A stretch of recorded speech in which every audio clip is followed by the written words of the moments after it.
Información precisa, completa, veraz, objetiva e independiente. Directo a tu pantalla. Radio Caracas Radio presenta Voz de América. El fiscal de la Corte Penal Internacional, Karim Khan, solicitó la autorización de la Sala de Cuestiones Preliminares del Tribunal para reanudar la investigación iniciada en noviembre del año pasado por presuntos crímenes de lesa humanidad cometidos en Venezuela. El argumento del fiscal para tomar la decisión es que el Estado venezolano, que había solicitado un aplazamiento de la investigación, no ha presentado nueva información sobre las averiguaciones que se han llevado a cabo dentro de su competencia. Al respecto, y consultado por La Voz de América, el experto en Derecho Internacional y director de Acceso a la Justicia, Ali Daniels, subraya que las supuestas reformas al sistema de justicia llevadas a cabo por el gobierno del presidente Nicolás Maduro no agregan nada a las condenas contra responsables de crímenes de lesa humanidad. ¿Qué es lo que el fiscal quiere saber?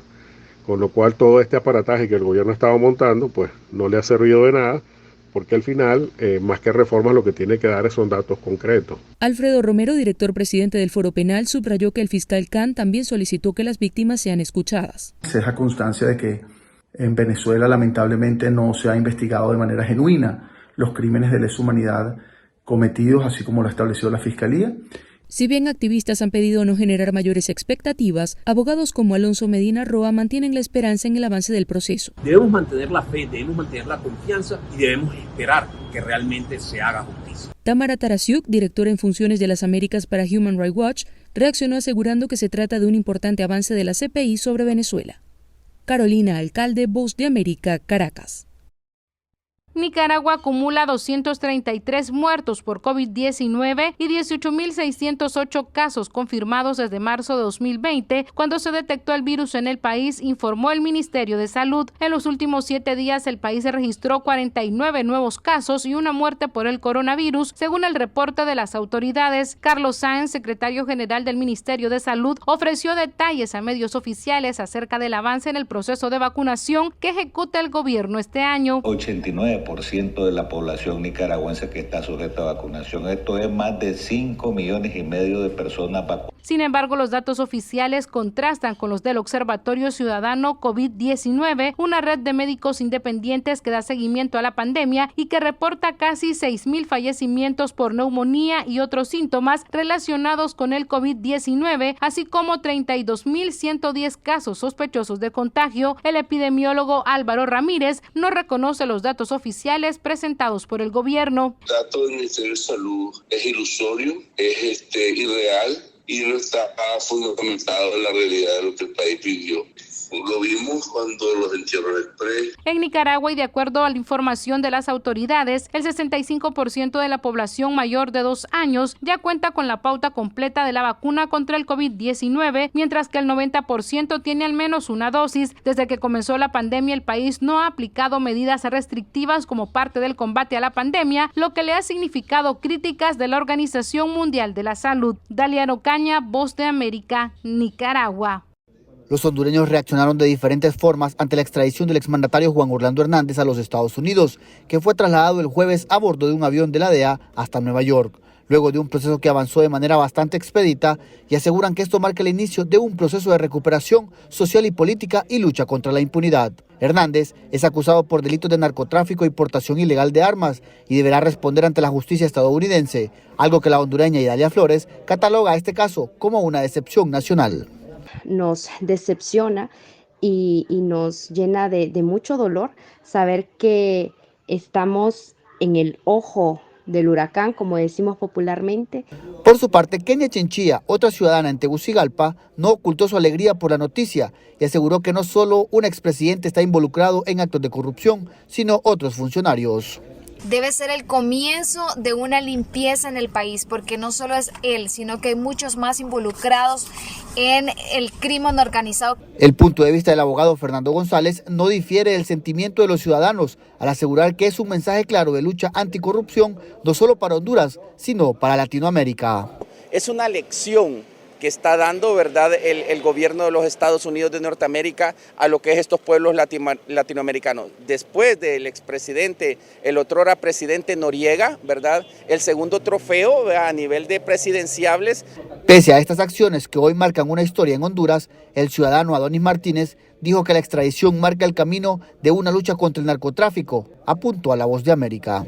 Pienso que es el comienzo de una nueva era de lucha contra el narcotráfico. En tanto, los familiares informaron que ya se contrató una oficina de abogados en Estados Unidos que ejecutará la estrategia de defensa de Hernández Alvarado, mientras la sociedad hondureña se mantiene a la expectativa del juicio que afrontará en una corte federal en Nueva York. Oscar Ortiz, Voz de América, Tegucigalpa. Estados Unidos está proporcionando $500 millones adicionales en asistencia financiera a Ucrania para ayudar al asediado país a mantener los salarios, las pensiones y otros programas gubernamentales mientras se defiende de la invasión de Rusia. El anuncio correspondió a la secretaria estadounidense del Tesoro Janet Yellen en conferencia de prensa. Me comprometo a trabajar con nuestros socios y aliados para apoyar las necesidades económicas de Ucrania a corto y largo plazo. En la reunión, compartí el compromiso de Estados Unidos con otros $500 millones, un financiamiento inmediato para ayudar a Ucrania a continuar con operaciones gubernamentales críticas, como salarios, pensiones y otros programas de asistencia social.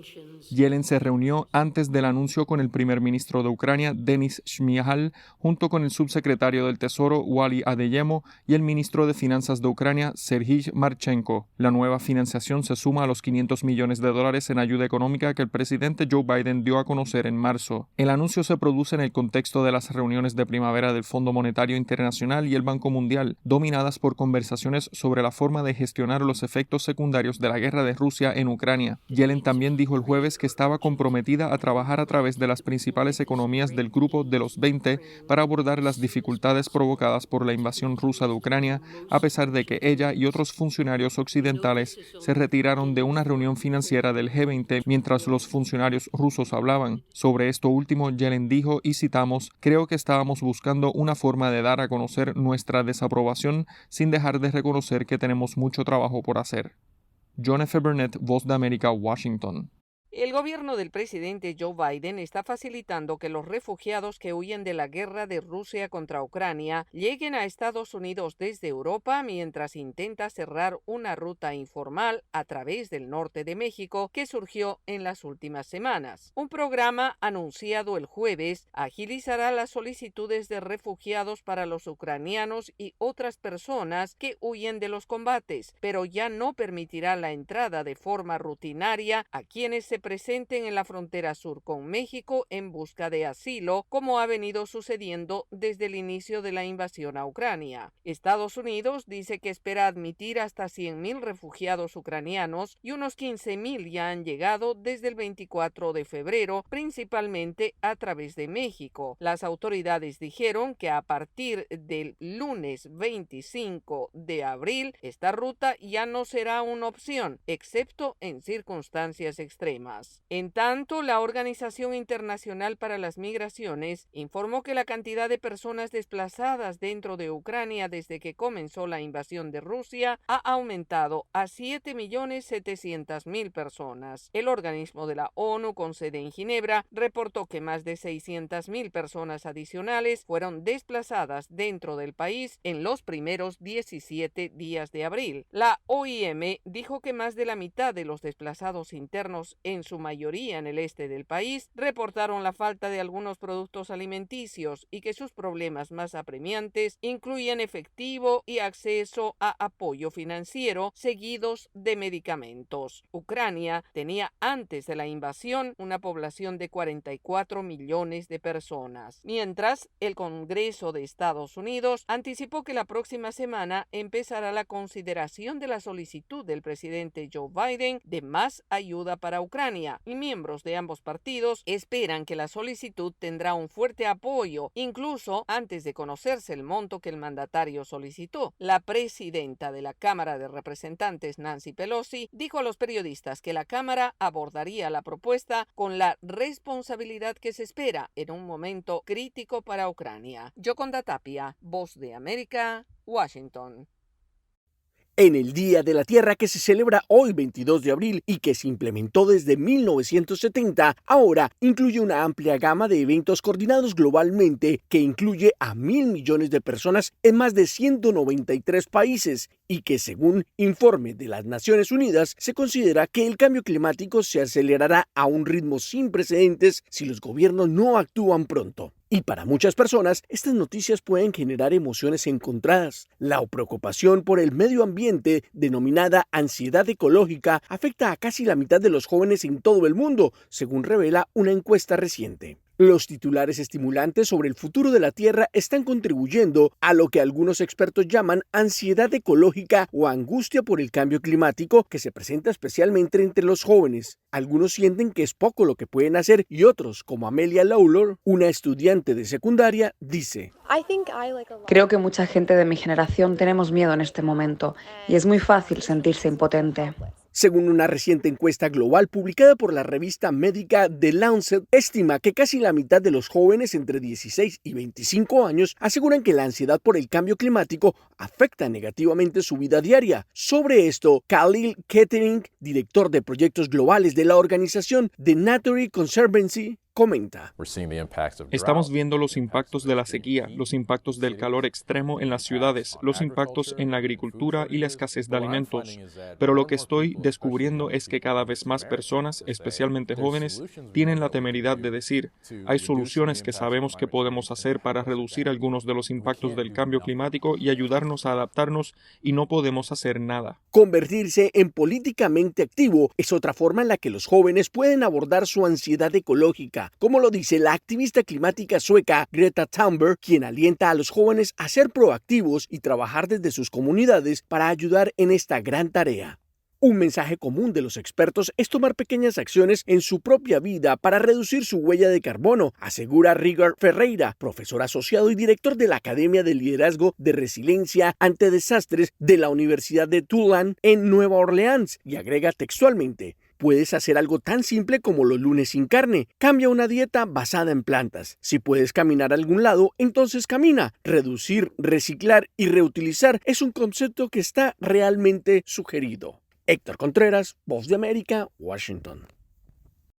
Mientras Rusia declara la victoria sobre la ciudad portuaria de Mariupol, el último reducto de las tropas ucranianas en la ciudad todavía permanece atrincherado en la acería de Azovstal, y junto a los 2.000 combatientes del gobierno de Volodymyr Zelensky también se refugian unos 1.000 civiles que desde hace más de 5 semanas sobreviven al asedio ruso, sin acceso a servicios básicos como agua, luz o electricidad. El Kremlin celebra la liberación de esta urbe estratégica por su localización geográfica al este de Ucrania, entre las zonas controladas por los separatistas prorrusos y la península de Crimea, ilegalmente anexionada a Rusia desde 2014. El presidente ruso Vladimir Putin cambió de estrategia y pasó del ultimátum para el asalto al asedio de la fábrica, buscando evitar más bajas en sus filas para más adelante desplegarlas en el Donbass, según asegura el último informe de la inteligencia británica. Actualmente ni civiles ni soldados pueden salir o acceder al complejo siderúrgico, y las autoridades ucranianas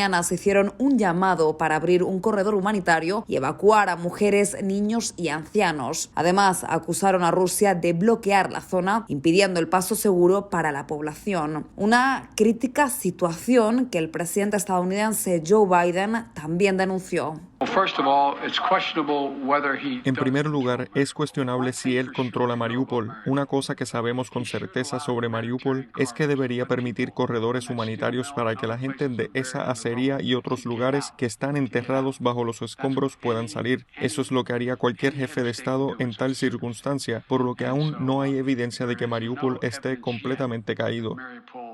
Paralelamente, el alcalde de esta urbe, Vadim Boychenko, denunció el hallazgo de una enorme fosa común de 30 metros de largo, en la que habrían enterrado entre 3.000 y 9.000 cadáveres para ocultar los supuestos crímenes de guerra que llevaron a cabo las tropas de Vladimir Putin en esta ciudad del sureste de Ucrania y foco de la emergencia humanitaria. Mientras tanto, el líder ucraniano Volodymyr Zelensky centra su mensaje en una petición. Ucrania necesita armas pesadas, una solicitud que repite repite una y otra vez a sus socios de Occidente. Zelensky asegura que sin el equipamiento militar necesario ni la munición adecuada no podrán derrocar a las fuerzas rusas. Paralelamente, no sin dificultad, la Unión Europea prepara su sexto paquete de sanciones contra el Kremlin y estudia establecer medidas contra la importación de petróleo ruso, un asunto sobre el que no encuentran la unanimidad necesaria, y es que algunos estados como Alemania dependen en gran manera de la energía rusa. Sea como fuere, las sanciones contra el petróleo ruso deberán tomarse de forma gradual, advirtieron desde el bloque europeo. Judith Martín Rodríguez,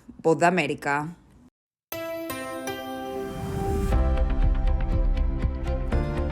Cordiales saludos a nuestra audiencia desde Washington. Soy Yoconda Tapia y hoy en Conversando con la Voz de América abordamos el tema de los retos que enfrentan los periodistas y los medios en Venezuela en el marco de violaciones a sus libertades de información y comunicación. Un estudio realizado en 2021 por el Instituto Prensa y Sociedad, IPIS, revela muchos datos sobre los hallazgos que hicieron sobre la libertad informativa, y nuestra corresponsal Carolina Alcalde entrevista a la coordinadora de este organismo, Daniela Alvarado. Entre los hallazgos más relevantes de esta consulta encontramos que, según la percepción de los periodistas encuestados, el acceso a la información pública y la seguridad fueron los obstáculos que más restringen la labor del periodismo. Estas dos categorías fueron valoradas con 37 puntos en el caso del acceso a la información, mientras que la seguridad obtuvo una valoración de 54 puntos. También pudimos ver que la censura continúa resonando fuertemente en el país, de acuerdo con los datos recabados. Las instrucciones para restringir la labor informativa de los reporteros emitidas por sus supervisores alcanzaron una puntuación de 62 en la escala, 4 puntos menos que en 2018, cuando esta situación se calificó con 66 puntos. También pudimos ver que el repertorio de temas restringidos fue ampliado y se agregaron tópicos como la salud y la criminalidad.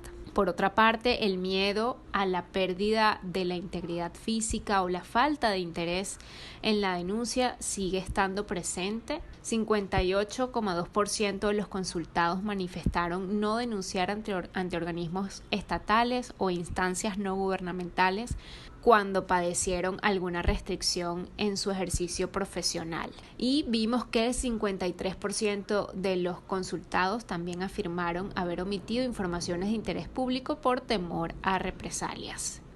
Por otra parte, este año se incluyó la categoría de la violencia basada en género, y sobre este particular, 19,9% de los encuestados dijeron que sí se han visto perjudicados en al menos una ocasión por hechos de violencias basados en su género. De este porcentaje, 71,70% corresponde a mujeres periodistas, mientras que el otro 28,30% fueron hombres.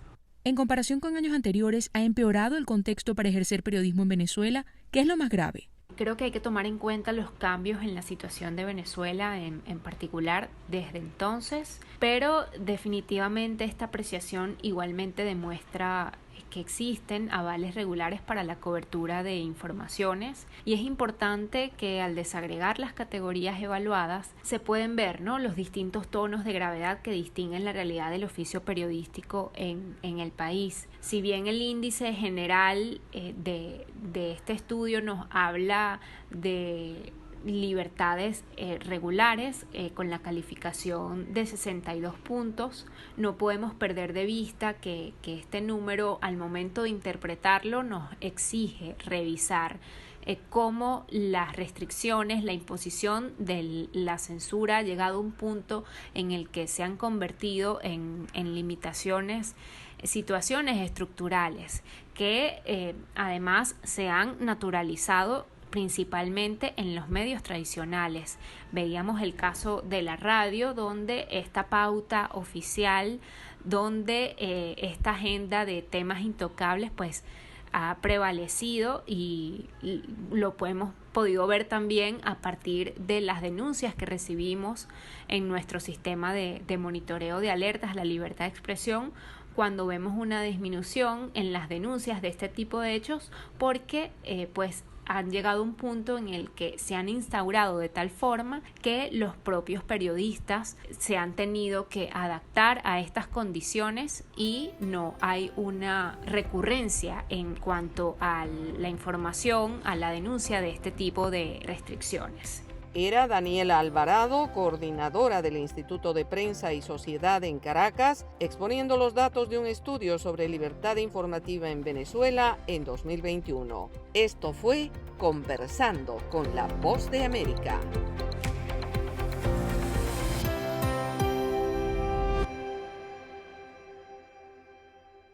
Información precisa, completa, veraz, objetiva e independiente. Directo a tu pantalla.